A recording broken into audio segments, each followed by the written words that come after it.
Сәлем достар, сіздермен B2A каналы. Бүгінгі сабақта біз C++ тілінде енгізу шығару операторларын өтетін боламыз. Жалпы кез келген бағдарламалау тілінде енгізу шығару операторлары ең негізгі операторлар болып есептеледі.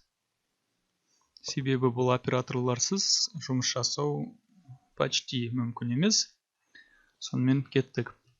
Мына қазір мен онлайн компилятор аштым. Reply-T'дан қазіргі түрінде бұл тек қана Hello World деген жазуды шығарады. Бұл шығару операторы ол есептеледі.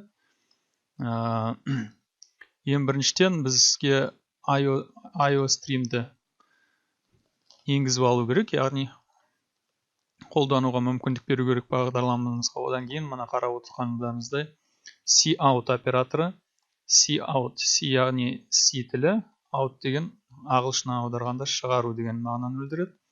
Екі стрелка ол бағыты, яғни coutқа қарай көрсетілу керек. Бұл кезде шығарылу деген мән беріледі. Және одан кейін айнымалы немесе апострофтар, екілік апострофтардың ішінде текст кетеді. Бұл жерде біз Hello World деген сөзді шығарып тұрық. Одан кейін /n деген тұр. Бұл жаңа абзацқа көшу деген сөз. Кәнекей біз тағы да бір астына операторда байт етіп көрейік. Hello World деген дәл солай қала берсін. Қайттан орындауға жіберейік. Hello World деп шықты. n/n алып тастасақ,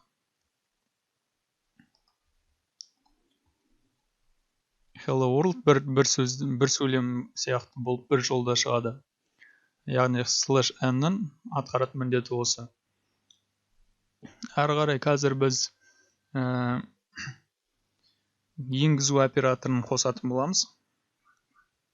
Ол үшін бізге енгізген нәрсеміз шығарып көрейік. Алып тастай берейін. Ол cin операторы, яғни C бағдарламалау тілі және in деген енгізу дегенді білдіреді. Бұл уақытта стрелкалар керісінше қарап тұрады. Кез келген мына жерде string типті айнымалы алайын. Атыңыз деп қойын атын.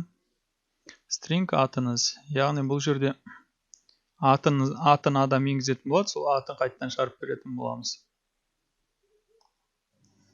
Сіздің атыңыз деп жазайық.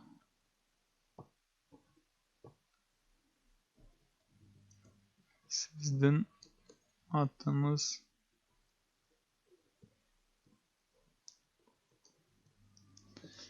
Сіздің атыңыз деп шығарып беретін болсын. Мына жерде қате шығып тұр. String деген жерде. Төбесінде көрсетілген std string деп жазбайсыңдар. Олай жазсақ та болу керек. Яғни қатенің алдын аламыз. Жіберіп көрейік орындалуға. Бағдарлама орындалуға кетіп жатыр. Және осы жерде күтіп қалған болу керек. Мен атымды енгізгенше күтіп тұр. Мен атымды енгізем Асқар деп, сіздің атыңыз Асқар деп шығарып берді. Бұл енгізу операторы, яғни cin, cout шығару операторы. Бұл жерде біз өзіміздің шығарғымыз келген текстті шығардық. Одан кейін тағы да екі стрелка көрсету арқылы айнымалының мәнін шығардық. Мына қолданғанымыз string типті айнымалы, яғни жолдық тип. Айнымалының атыңыз солай шығардық. Әрі қарай мына жерде қарап отырсаңыздар, бізде std дегенді алдында қолданып отырық. Оны алып тастау үшін using namespace std десек, мұна қолданып отырған std операторларды, яғни жалғауларды алып тастап жұмыс жасай беруге болады. Яғни келесі жазғанда бізге керек емес std деп жазып.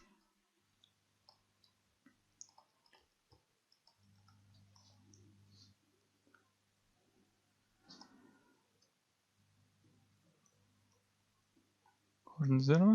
User namespace дегенді қолданамыз, және соның арқасында біз кодымызды қысқарттық. Яғни кез келген жолда std қос нүкте дегенді қолданудың қажеті жоқ қазіргі таңда. Солай, сұрақтарыңыз болса комментарийға жазыңыздар, видеоны лайк басып достарыңызбен бөлісіңіздер. Сау болыңыздар.